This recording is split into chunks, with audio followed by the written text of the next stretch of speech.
How do you feel about Trump versus Biden? Not that different, except I think Biden is a bigger risk than Hillary was.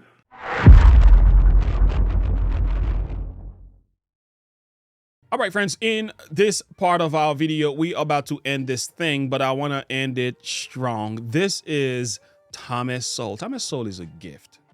He's one of those rare gifts you get in your civilization, in your society. And we need to give him his flowers now because he's like 92 years old. And listen, man, this man deserves some reverence, some godly respect. And his work, we need to pay attention to his works, his books, because this man was way ahead of his time. Listen to what he had to say about Biden's administration. And he was so on point. I was like, man, I wish I knew this before then. Some of us were not paying attention, were not into politics. We just had no idea. All right. Many of us were brainwashed, but a lot of this I didn't know. I did not vote for Biden, but I was somewhat thinking about voting for him. Right. But something held me back. Okay. But nevertheless, listen to what this man had to say about Biden's administration way before it happened. Thomas Sowell is just on point. Let's take a listen. Thomas, when I had you on right before the election, I asked you what you thought Trump versus Hillary, and you said, well, Hillary is a known disaster. Trump is a risk. You'll take the risk. How do you feel about Trump versus Biden? Not that different, except I think Biden is a bigger risk than Hillary was. Because? Wow. Because, first of all, he's not as smart. And I think that the way things are poised, if he comes in and the Democrats take the Senate, I don't see anything getting better in this generation. Wow. I also believe that even though the country has weathered many bad things in the past, there is a point of no return. And I suspect that that's where we're going to be taken to. When I see people talking seriously about abolishing the police force, my gosh, I mean, insanity. And, of course, the biggest losers, if they do that, would be the low-income minority communities where you already have these rising rates of murder as the police withdraw. Exactly. And the police themselves, when they realize that there are politicians who will throw them to the wolves rather than confront loudmouths, they pull back. Mm-hmm. They're not going to go out there and risk their lives needlessly, knowing that the politicians will turn against them if there's any problem. But there's so much hanging on this that if that doesn't happen, we are going to be in big trouble. It means that the Democrats will be able to appoint the next whatever number of Supreme Court justices turn up during their term. They have so many counterproductive policies out there that I'm not sure the country can recover from. When I marched in the civil rights movement, that was just on point. I'm telling you, it's like prophecy to me because everything he said is exactly what happened. It's like he knew it. He was able to dictate. And I know some of you who are paying attention can tell. For the vast majority of Americans, we don't know. But he was just well calculated, man. This was prophetic, man. Isn't these things happening? These things are happening under Biden's leadership. Things have not gotten better. Things have gotten worse. And that's a fact. I did not march with a 12-point program. I marched with tens of thousands of others to change attitudes. We changed attitudes. Did you? Joe Biden claimed that he marched in the civil rights movement in 1987. When I was 17 years old, like many of you, I participated in sit-ins to desegregate the restaurants and movie houses of Wilmington, Delaware. I came out of the civil rights movement. I was one of those guys that sat in and marched and all that stuff. Did you? A few months later, disavowed the claim right before dropping out of the presidential race. During the 60s, I was, in fact, very concerned about the civil rights movement. I was not an activist. I worked at an all-black swimming pool in the east side of Wilmington, Delaware. I was involved. I was involved in what they were thinking, what they were feeling. I was involved, but I was not out marching. I was not down in Selma. I was not anywhere else. Wow. I was a suburbanite kid who got a dose of exposure to what was happening to black Americans when I'm in my own city. Why does he feel the need to tell all these lies? It's completely unnecessary. Is he trying to get black people to maybe feel like they should vote for him? Because like it's completely unnecessary, man. Like, why does it matter? Mm-hmm. Campaign trail started making the same claims again. You know, when I was a teenager in Delaware, for real, I got involved in the civil rights movement. We have the eighth For real. largest black population in America. Most people don't know that. And I'd go to 8 o'clock Mass, then I'd go to Reverend Herring's church where we'd meet in order to organize and figure where we were going to go, whether we were going to desegregate the Rialto movie theater or what we were going to do. I got my education for real. For real. Black church. And that's not hyperbole, it's a fact. But I got my education, Reverend Doc, in the black church. Not a joke. Because when we used to get organized on Sundays to go out and desegregate movie theaters and things like that, we do it through the black church. The challenge for my generation. I don't believe is it that necessary to tell all these lies? Do you see why I have an issue with this man? Meaning mine, Milton Friedman's generation, was to establish an intellectually rigorous defense for human liberty. And then he pointed to me and said the challenge for your generation will be to keep your liberty. Yep. Yes. How's that project, my generation's project of holding on to liberty, coming along? Not well.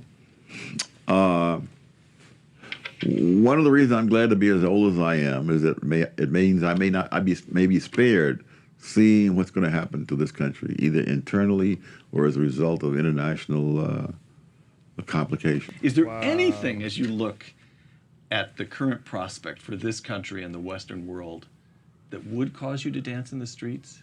If I thought that the voters had some sense of realism and that they were concerned with the larger questions rather than whose ex-wife said what. If the average citizen understood economics as well as it was understood by economists 200 years ago, most of the nonsense that's done in Washington would be impossible politically. Yeah. What can we do right now? I mean, so really this would be about just sort of electing more libertarian-minded politicians then? I mean, is that really the only way we can change things, do you think? No, I think the main thing, people have to know what the facts are themselves.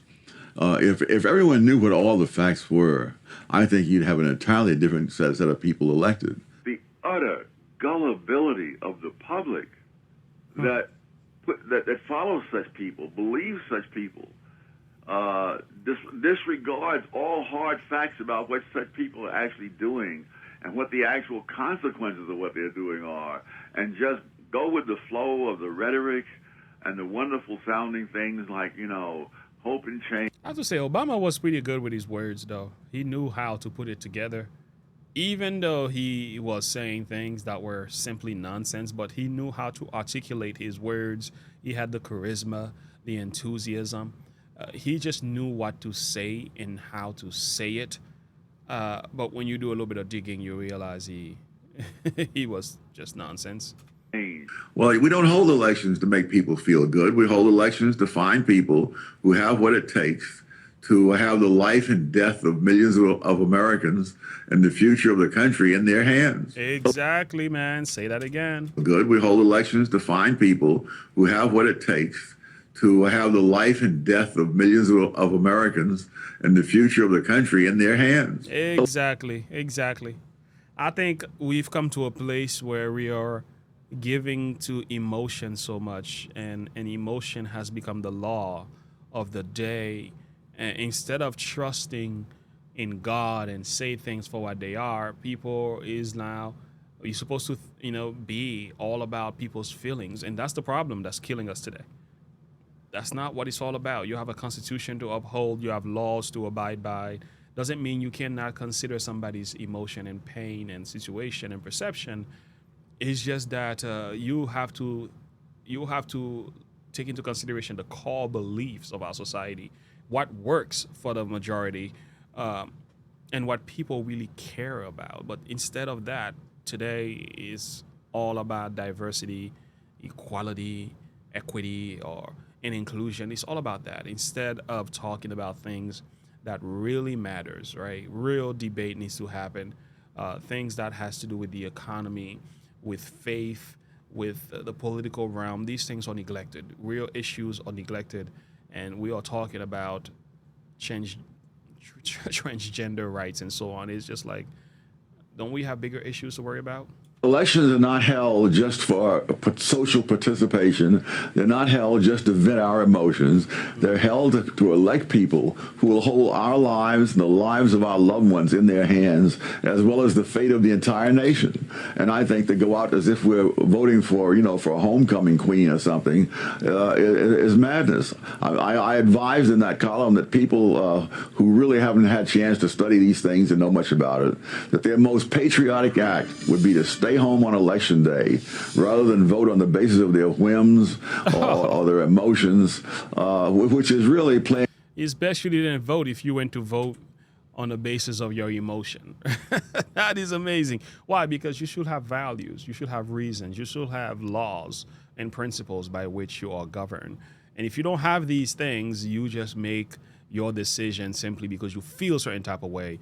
You're voting wrong. You're voting wrong. The basis of their whims or their emotions, which is really playing Russian roulette with the history of the country. They had some sense of the loss of freedom, which is infinitely more important than any of the specific issues by themselves.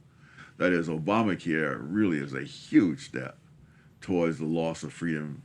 I mean, and it happens in small ways, but constantly. I mean, we can't have the light bulb that we want in our own home. We can't flush the toilet with the kind of toilet we want. We can't take a shower with the kind of shower head we want. We can't put our garbage out except and broken down by the way that some little Gauleiters have decided that we ought to do it. I mean, it's just the accretion of these things, many of which are too small to be significant in themselves. But in the aggregate, you can see the tendency of this. The people who think they know better and they ought to be telling us what to do, those people are the danger. And if you don't see that, then I'm not sure what the future is going to be like. Do you own your home? Wow, that's exactly correct, man.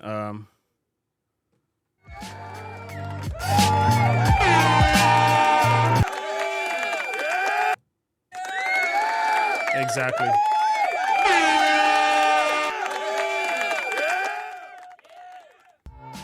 I love me some Thomas Sowell, man. That man just simply makes sense, man. He says it like it is, unadulterated, straight truth. It's just what it is. This is why we are told in the Bible, in the book of Proverbs chapter 9, verses 9 and 10, give instruction to a wise man, and he will yet be wise. Teach a just man, and he will increase in learning. The fear of the Lord is the beginning of wisdom, and the knowledge of the holy is understanding. You know, today, what's missing in the hearts of many people, and I think it has an impact on the way we view politics and religion and everything else we do, and even the way we relate with each other, is that there is a lack of fear of God in our hearts in this country. We've lost it, man. We've lost the fear of God a long time ago. Some of us still do have it. I get it. But the vast majority do not fear God. And when you don't fear God, you become vulnerable to fearing men. You start making decisions based on emotion instead of principle. Instead of abiding in God's love, in God's law, we start abiding by man's law. We start abiding by our own emotions and feelings and perception. And these things are futile. These things are a sandy foundation. They cannot help us. When a push comes to shove, you find yourself stumbling and mumbling and grumbling. You can't handle the facts. I want to, and I'm hoping Thomas Sowell's video was an insightful one, right? It encourages you to think about the decisions you're making in the realm of politics and to be prayerful about every choice you make.